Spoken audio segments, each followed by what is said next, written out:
Donc nous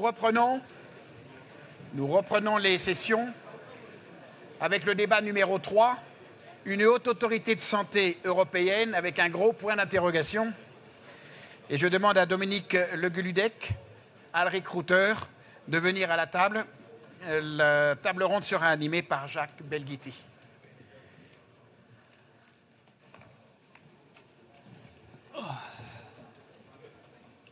Oui. Bonjour. Bonjour Dominique, bonjour Alric. Donc le thème de cette table ronde, c'est une autorité de santé européenne. Donc on part du principe que peut-être elle est souhaitable. Et en tous les cas, on va essayer, et je vais vous interroger plus précisément sur le domaine de l'évaluation et le domaine des recommandations. Mais avant, Dominique, vous présentez un peu la HAS ? Oui, c'est une façon de présenter aussi le problème parce que ce qui est important de déterminer, c'est le périmètre qu'on veut mettre en commun. Et chaque agence ou chaque autorité nationale a des périmètres de travail extrêmement différents. Nous avons tous en commun l'évaluation des produits, des dispositifs, des actes en vue de leur remboursement. Mais par contre, à l'HAS, nous avons deux autres missions qui sont également importantes, qui sont d'évaluer, mesurer la qualité des soins dans les établissements, et pas seulement des établissements de soins, maintenant le social et le médico-social également, accréditer, certifier les hôpitaux, accréditer les professionnels des professions à risque, et puis nous avons tout le volet recommandations de bonnes pratiques, recommandations de santé publique et accompagnement des changements, les coopérations professionnelles, par exemple, etc. Donc nous avons un champ très large d'action. Chaque pays a organisé ses autorités un petit peu de façon différente. Et il faut déjà savoir ce qu'on met en commun et ce qu'on veut mettre en commun. C'est un premier point. Alric, just a presentation of... Petite présentation de votre institution. Oui, c'est un petit peu différent. C'est différent de la HAS. Donc, c'est une institution dont je suis fière parce qu'il s'agit d'une institution européenne. En Allemagne, on a des différences. Il y a une différence entre le décideur et la HAS. Donc, il y a l'Institut de qualité, efficacité et soins de santé. C'est une autorité indépendante. Donc, nous sommes indépendants par le droit. Et notre tâche est de fournir des preuves objectives, des faits objectifs quand il le faut pour les décideurs. Donc, au niveau des médicaments, par exemple, on fait des évaluations sur les dispositifs, sur les interventions médicales. Il faut fournir des preuves, des faits scientifiques pour le public. Et nous évaluons les lignes directrices cliniques pour évaluer le standard de soins de santé pour des problèmes chroniques. Donc, on évalue les lignes directrices, on ne les établit pas.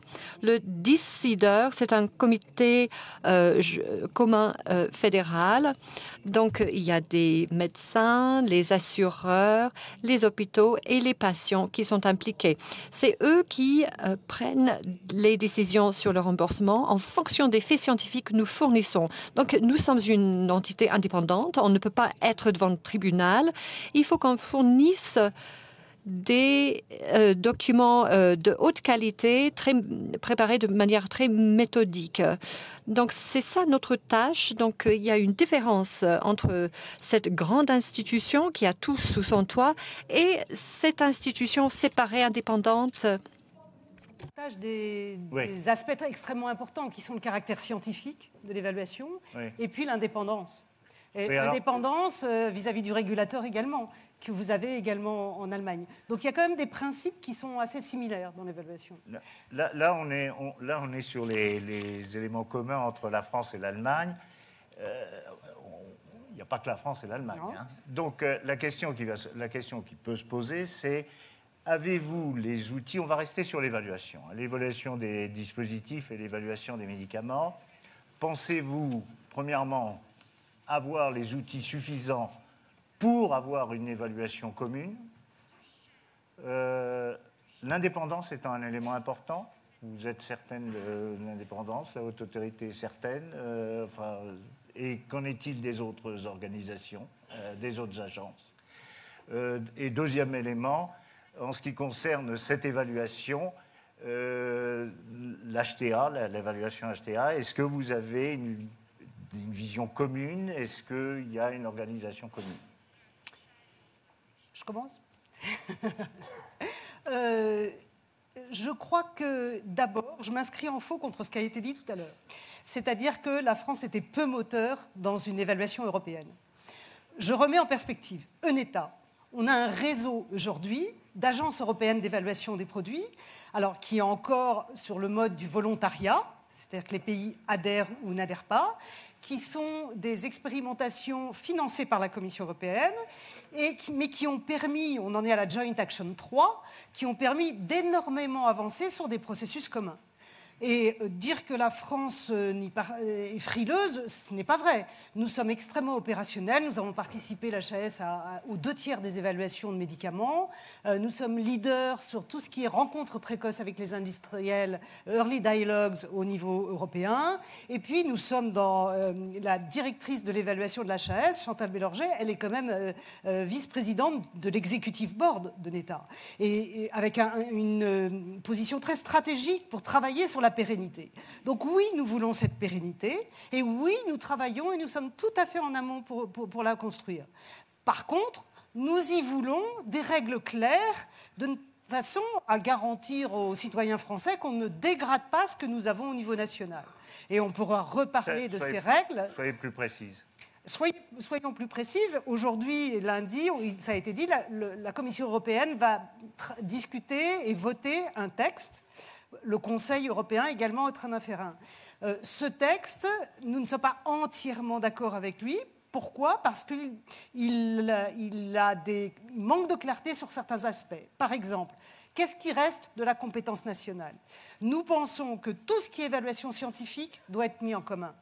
Peut-être pas sur le périmètre, on y reviendra, surtout sur là où l'Europe aura une plus-value.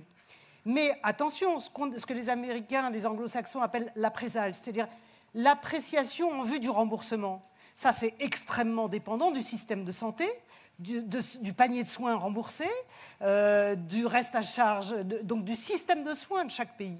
Et donc ça, cette partie-là, il faut qu'elle reste nationale. Alric, pas beaucoup de divergence sur cet élément.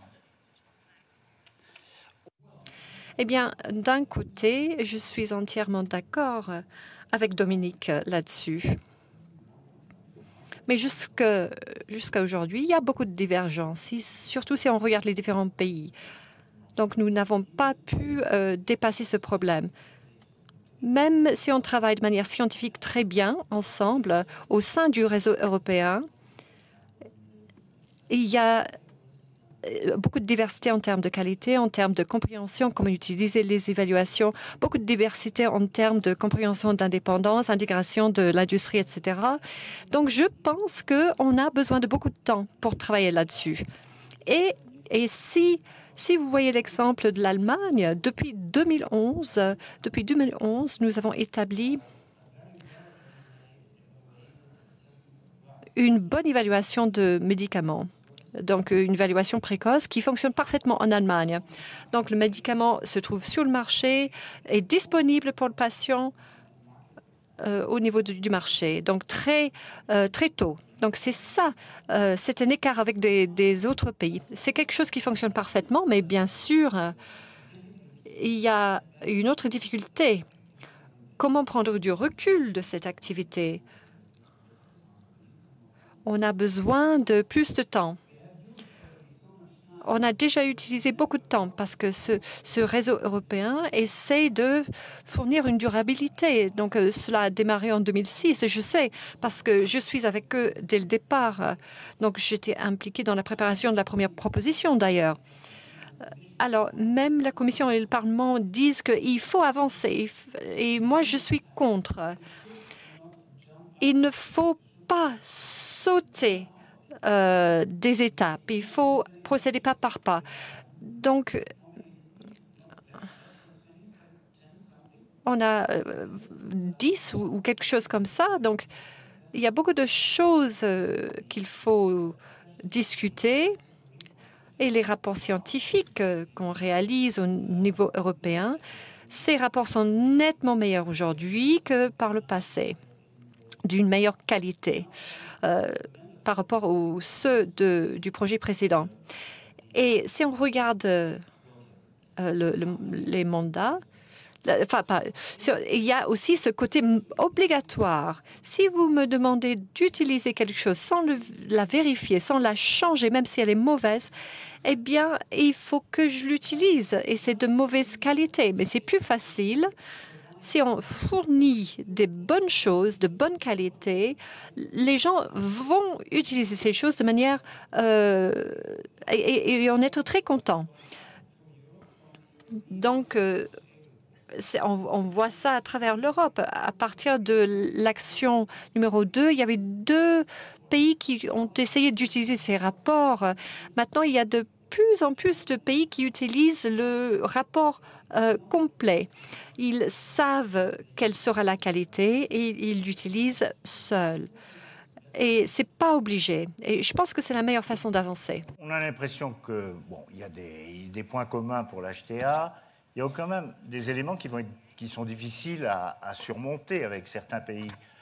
Par exemple, les données médico-économiques ont plus ou moins d'importance pour certaines agences. Le deuxième élément, il y a des divergences sur les comparateurs. Et puis, ça, c'est ce que disiez, Dominique, c'est l'organisation sanitaire, l'infrastructure du pays va faire qu'on va mettre moins de poids. Comment vous pensez, comment vous envisagez, parce que l'Allemagne et la France ont une vision commune, comment vous pensez que vous allez pouvoir surmonter ces éléments Alors, je crois qu'il faut être clair sur les principes. Il ne faut pas diminuer la qualité de l'expertise, mais je crois qu'il y a suffisamment d'agences de très bon niveau en Europe pour les mettre en commun. Voilà, ça, c'est un compte. Il faut mettre en commun ce qui vaut le coup de mettre en commun. C'est-à-dire surtout les innovations ou les produits qui ont un vrai impact organisationnel, qui sont très disruptifs, qui couvrent un besoin vraiment pas couvert. Voilà, il faut choisir ce qu'on fait, parce que c'est quand même des process lourds, qui nécessitent plus de temps que les process nationaux. Donc, il faut être prudent sur le périmètre exact de ce qu'on fait. Et puis, il ne faut pas lâcher sur certaines qualités de ce qu'on fait nationalement, que ce soit en Allemagne ou en France, c'est-à-dire l'exigence d'indépendance, la transparence, la gestion des conflits d'intérêts, la séparation entre le régulateur et l'évaluateur en vue du remboursement. Par exemple, il n'est pas question pour nous de mettre l'EMA et l'HTA Body ensemble, alors que certains pays européens le font. Je veux dire, on part de cultures très différentes. En France, on a choisi de bien séparer les choses. Donc, moi, ce que je crois, c'est que ce qui se passe en ce moment, c'est une bonne façon de tester. On travaille sur les outils, sur les méthodologies, on fait des évaluations communes, on fait des early dialogues, et maintenant, on va commencer ceux sur le dispositif médical. Ça y est, c'est le mois prochain. Il y a déjà 2 dispositifs qui ont déposé des dossiers. Donc, on avance pas à pas. Il faut construire comme ça. Si on veut aller trop vite, avec une telle différence entre des pays qui n'ont pas du tout d'agence d'évaluation et des pays comme l'Allemagne, la France ou l'Angleterre, on ne sait pas ce que ça va devenir, mais le NICE qui en font, évidemment, ça sera difficile d'aller trop vite. Je suis d'accord pour monter les marches doucement. Pour le médico-économique, on part de pays qui font comme le NICE, c'est-à-dire vous avez un coup par Qualis, c'est bon, c'est mauvais, et on part de la France qui sépare totalement les deux.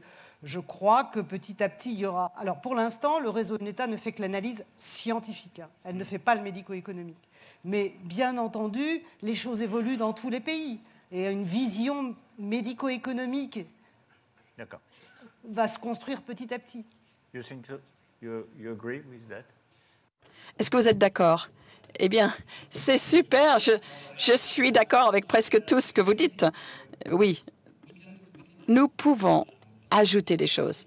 Alors, si vous posez la question sur le développement et comment nous pouvons aller plus loin, si on regarde le processus, on commence à peine à avoir toutes les données.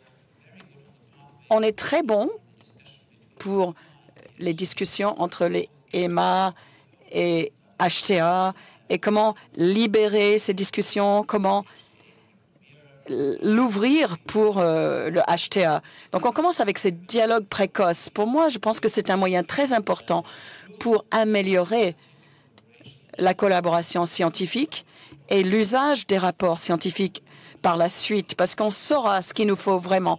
Et nous pourrons envoyer le signal à ceux qui font les essais cliniques, qu'est-ce qu'ils doivent faire et qu'est-ce qu'ils doivent nous fournir et quelles données on veut pour les régulateurs et pour la suite. Donc ça, c'est très important, je pense, dans cette histoire. Le troisième point, c'est peut-être c'est quelque chose qui a été fait un peu moins jusqu'à maintenant dans les activités européennes, c'est cette capacité et ce renforcement des capacités. Je sais que les scientifiques sont excellents partout, mais il faut apprendre aux scientifiques comment faire ces rapports HTA au très haut niveau. Et je pense qu'ici, il ne faut pas rester dans le bol européen, si vous voulez. Il faut regarder ailleurs et regarder les activités internationales qui sont très larges dans ce type de renforcement de capacité scientifique pour travailler avec les scientifiques à ce niveau-là. Et là, vous verrez ceux qui travaillent au HTA, ils pensent international déjà. Ils doivent servir, bien sûr, le régulateur national. Ça, c'est une chose. Mais en même temps, en parallèle, depuis de nombreuses années, ces personnes regardent les choses de façon plus globale. Et ils essayent de vraiment apprendre de la science internationale de partout. Donc, je pense que c'est en bonne voie. Dans un contexte très particulier.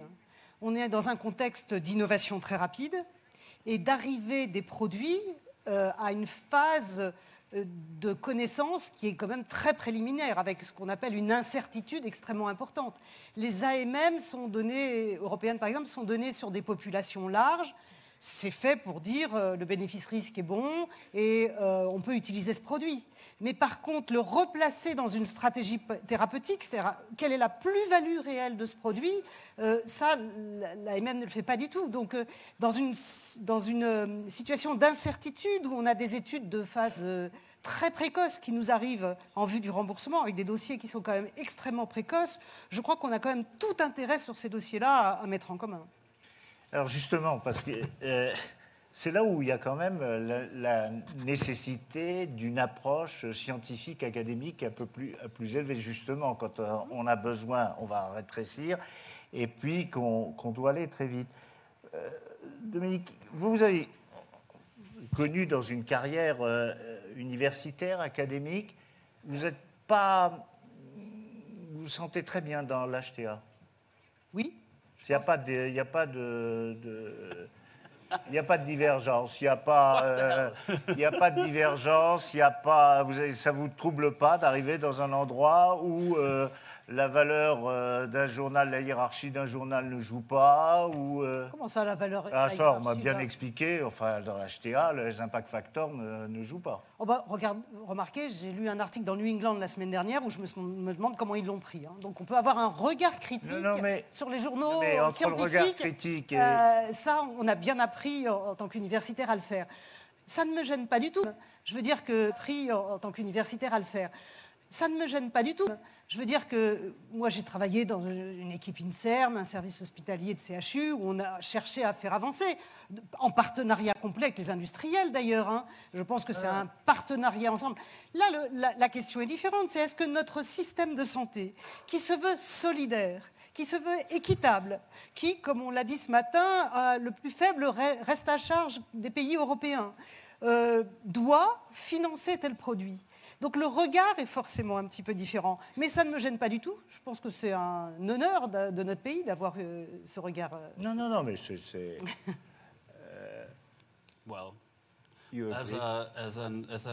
Eh bien, en tant qu'oncologue et médecin, je ne suis qu'un médecin. Je ne suis pas universitaire. Non. Donc je blague, mais pour revenir à ces articles de haut niveau. Bien sûr, ce n'est pas intéressant pour le HTA, mais moi, j'aimerais rajouter à ce que vous avez dit l'importance très élevé de la gestion des informations qui fait... Ces informations ne sont pas toujours vues, elles ne sont pas toujours perçues comme des scientifiques de haut niveau, parce que ces scientifiques doivent vérifier tout, le moyen, tout ce qui est faux, et les moyennes, et vraiment rassembler tout ça pour permettre aux scientifiques de travailler avec cela. Et il faut vraiment les soutenir. Je sais que HAS a un très bon service là-dessus. Nous aussi, on essaye d'être bons là-dessus. Alors, comment faire face, effectivement, à ces journaux de haut niveau? C'est comme ça qu'on travaille pour l'instant. Je vois à quoi vous faites allusion. Ouais. Oui, on a des fois des différences d'appréciation, mais parce qu'on n'a pas le même but. D'abord, nous mettons autour de la table tous les professionnels concernés et les patients. Ça donne un regard un petit peu différent. Et je crois que ce regard des patients, il est responsabilisant pour tout le monde. En France, on est encore un peu timide sur l'inclusion, des résultats vus par les patients, de l'engagement patient. Ça change, à l'HAS, on en a mis dans toutes nos commissions, mais enfin, on sent que c'est un mouvement qui vient, mais sur lequel on est encore un petit peu frileux. Et oui, quand on met tout le monde autour de la table, c'est plus compliqué de trouver des consensus. L'important, c'est de faire un pas. Quand la science ne sait pas tout, je parle de la maladie de Lyme, par exemple, quand la science ne sait pas tout, le pas, c'est déjà qu'il n'y ait pas d'aberration dans les prises en charge. Et qu'on fixe des règles simples à des médecins généralistes qui vont voir arriver des patients qui disent « moi j'ai un Lyme chronique ». Ah, on ne sait même pas si ça existe encore, mais il y a des trous dans la raquette dans la science. Les tests ne disent pas tout, il y en a certains qui sont trop sensibles, d'autres trop spécifiques. Qu'est-ce que je fais avec ces patients ? On leur donne des règles simples. Vous traitez, si vous avez un doute, vous traitez 28 jours, puis si ça ne marche pas, vous passez à un centre d'expertise. De façon à ce qu'on ne voit plus des aberrations avec des patients traités 6 mois avec 3 antibiotiques, qui sont, ou des choses, des charlatans sur Internet et des patients qui ne savent pas à quel sens vouer. Donc il s'agit de trouver des consensus pragmatiques pour faire avancer les choses. Donc c'est vrai, on n'est pas exactement dans les chaussettes, dans les chaussures d'une société savante, ni dans celle des patients ou des associations de patients. Nous, ce qu'on voit, c'est quelle est la marge de progrès qu'on peut faire avancer aujourd'hui. Oui, mais entre ne pas être tout à fait dans les mêmes chaussettes et puis pas marcher dans le même sens, parce que là on a quand même eu un divorce entre les sociétés savantes et les recommandations d'une agence. On peut se demander, je ne sais pas vouloir tordre d'un côté, si on ne tord pas de trop près, parce que finalement, il faut que la haute autorité de santé soit respectée par les scientifiques. Bien entendu, mais vous savez, les scientifiques n'ont pas besoin de la haute autorité de santé quand les recommandations sont simples à faire. Quand il y a un consensus, elles n'ont pas besoin de nous. Notre plus-value, c'est justement quand il y a des difficultés. Très bien. Et donc c'est là qu'il faut un certain nombre de recommandations pour être c'est là qu'il faut qu'on prenne nos responsabilités si on pense que c'est dans le sens d'un progrès pour le patient. Parce qu'en Allemagne, yes, you understand. Eh bien, pourquoi est-ce que les scientifiques n'accepteraient pas les recommandations des autorités comme la HAS? Nous faisons de la science, n'est-ce pas? Eh bien, bien sûr, il faut traduire les réponses et les recommandations dans un langage pour le lecteur, la personne qui lit, pour que cette personne puisse comprendre, que ce soit le médecin ou le patient ou le décideur. Moi, je pense que 90% des décideurs allemands ne comprennent pas le jargon scientifique d'un rapport HTA. Et nous devons le traduire, et nous devons le traduire en allemand ou en français, par exemple en France. Donc, je ne comprends pas exactement votre question de la même façon. Effectivement important, c'est-à-dire, bon, les sociétés savantes parlent aux spécialistes, les autorités parlent aux médecins et à la population. Et aux régulateurs. Et aux régulateurs, oui. Non, mais je reste effectivement sur les recommandations et c'est vrai qu'on est très frappé que les étudiants, par exemple, les recommandations de la Haute Autorité de Santé servent presque de base à leur formation. Mais je voudrais revenir parce que sur ce problème, parce que de temps en temps, de ne pas trop se séparer par rapport aux autorités scientifiques, avec les problèmes de lien d'intérêt. est-ce que vous ne pensez pas que de temps en temps, vous risquez pas d'avoir des liens d'intérêt avec les associations de patients ou avec qui soient plus... Alors, je vais vous rassurer. On a 17 contentieux en ce moment, surtout des associations de patients. Sur Lyme, c'est les associations de patients qui nous ont fait un contentieux, parce qu'ils trouvent qu'on ne va pas assez loin. Donc, vous voyez, chacun voit midi à sa porte. Hein. Oui, non. We integrate patients everywhere. Nous intégrons les patients partout. Of course, of course. Oui, bien sûr. Bien sûr, pour faire face aux résultats avec des endpoints, il faut regarder et il faut que les patients soient présents, même avec l'entité qui prend les décisions. C'est un petit pas. Et l'histoire n'est pas finie. Et ce qu'on essaye de faire, c'est qu'il y ait des moyens pour la recherche également, des registres qui se fassent, et que dans 3 ans, quand on remettra à jour ces recommandations, on ait un peu moins de trous dans la raquette de la science et qu'on puisse plus facilement trouver un accord. C'est ça aussi le but. Donc vous pensez que dans 3 ans, vous arriverez à ce que les professionnels rejoignent les recommandations de la HAS? Mais les recommandations, elles disent juste de passer la main très vite si on ne sait pas où on en est. On a bien vu que dans des équipes de soins, quand des patients viennent croyant avoir un Lyme de forme chronique, ils l'ont dans 10% des cas, 80% des cas, ils ont autre chose. Il faut qu'ils aillent dans des équipes qui sauront faire le tri et les adresser aux bons spécialistes. C'est ça qu'on dit. Hein. Oui. Yes. Là, vous parlez des médecins ou vous parlez des décideurs? Les médecins travaillent ou doivent travailler selon les règles de la médecine basées sur les preuves. Eh bien, les preuves ont le même poids que l'expérience et la connaissance des médecins et le même poids aussi que les besoins du patient. Et c'est l'art du médecin de tout rassembler, tout équilibrer. Moi, je demande à chaque médecin, est-ce que vous connaissez les preuves? Et ensuite, vous pratiquez votre art. Et c'est une différence. Lorsque j'enseigne à l'université et surtout avec les médecins, ils sont ravis de voir ces rapports HTA parce que ces rapports leur donnent la possibilité de voir beaucoup de preuves, un grand ensemble de preuves qui a été rassemblé de façon très efficace et ils savent qu'il y a de haute qualité derrière ça. Donc, ils n'ont pas besoin de revérifier toutes ces données et ils peuvent aller vers les recommandations finales immédiatement et ensuite l'intégrer dans leur prise de décision. Pour moi, ça fait partie de mon enseignement et je ne pense pas qu'il y ait besoin de les convaincre. C'est la moitié la science et l'autre moitié, c'est l'expérience des professionnels et la vie des patients et le ressenti des patients. Donc, c'est ça l'evidence-based medicine. Il ne faut pas juste prendre la moitié qui nous arrange, surtout quand la science ne sait pas encore tout. Je reste sur quand même la perspective de recommandations européennes. Alors, c'est encore plus compliqué que pour les produits. Il y a quand même il y a une organisation mondiale. Il y a le GIN, qui est un network d'agences qui font des recommandations communes, qui essayent de faire c'est 54 pays, quand même, c'est international, avec un congrès tous les ans. Il y a plus de 1500 recommandations communes. Mais vous imaginez bien qu'une recommandation de bonne pratique, elle s'insère encore plus dans un tissu, avec en effet la voix des professionnels, l'infrastructure que vous avez autour, l'avis des patients qui peut varier, la culture des patients qui varie d'un pays à l'autre. Et puis une dynamique d'évolution des recommandations qui change à une vitesse absolument dingue, qui d'ailleurs nous pose problème. Donc les recommandations, certes, on peut aussi mettre un certain nombre de choses en commun, mais soyons honnêtes, c'est encore plus difficile que les produits. Bon.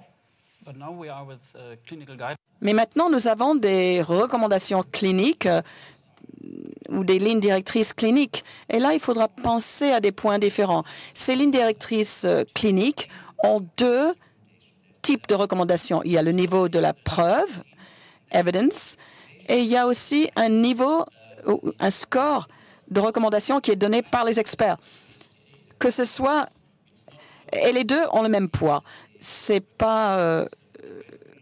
Donc, les recommandations ne sont pas considérées comme une preuve plus faible. Pourquoi? Eh bien, parce que nous devons avoir un état de pratique de santé, même s'il n'y a aucune preuve. Donc, nous avons besoin de cela afin de traiter les patients. Mais c'est une différence entre les lignes directrices cliniques et l'HTA.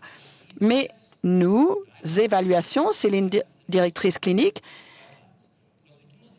par rapport aux lignes directrices basées sur la preuve, parce qu'on n'a pas les preuves pour tout. Si vous devez regarder des programmes de gestion des maladies chroniques, il faut regarder depuis le début de la maladie jusqu'à la réhabilitation et il faut une recommandation pour chaque phase. C'est pour ça que les décideurs prennent ces recommandations cliniques comme toile de fond pour ces décisions, même sachant qu'il y a moins de preuves.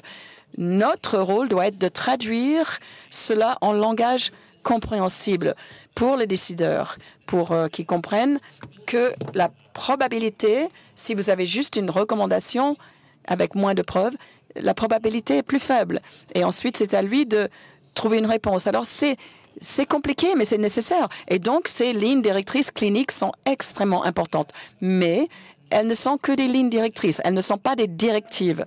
Sur un point important vers lequel Ma Santé 22 va aussi, c'est la notion de parcours, qui intègre l'ensemble du parcours de soins ou de santé d'ailleurs, avec les aspects médico-sociaux des patients. Et je crois que cela aussi complique un petit peu la donne, mais aide à décloisonner un peu les secteurs, sur lesquels vraiment, en tout cas en France, je ne sais pas si c'est le cas dans tous les pays, mais on est quand même encore resté très, très en silo. Donc je crois que du coup, c'est vrai que ces recommandations, plus ça va, plus elles sont des guides de parcours et qui intègrent l'ensemble du parcours de soins. Mais ces guides de parcours, ils peuvent être communs ou pas à plusieurs... C'est ça la question, parce que... Certaines parties peuvent être communes, parce qu'il y a encore une fois, on a heureusement des sciences exactes et qui nous guident, pas surtout. Mais par contre, après, l'insertion dans le tissu du système de santé local et le regard des professionnels ou des patients change beaucoup d'un pays à l'autre. Et donc, on ne fera pas l'économie d'une appropriation nationale. Même s'il y a certaines parties qui sont mises en commun, il faut une appropriation culturelle, je dirais presque nationale. You agree with that? Je suis tout à fait d'accord avec l'appropriation culturelle et je pense que la diversité sociale doit être également protégée. C'est ce que la commissaire a dit. Et j'ai également entendu que l'avenir de la santé est l'avenir européen, sinon cela n'existera pas. Et ça décrit exactement le rôle de l'HTA.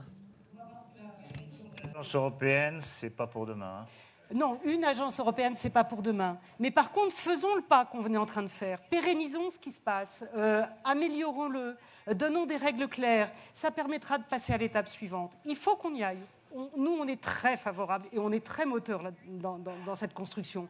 Mais faisons-la avec des règles claires, sans obligation, sans contrainte pour les États membres. C'est-à-dire qu'ils reprennent les évaluations qui leur vont, ils les complètent s'ils en ont besoin, et puis allons-y pas à pas et on y arrivera.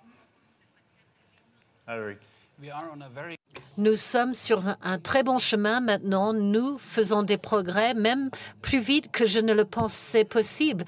Il faut pas perturber cela avec des idées trop sévères comme cette obligation. Il faut mieux soutenir et le soutien est plus important.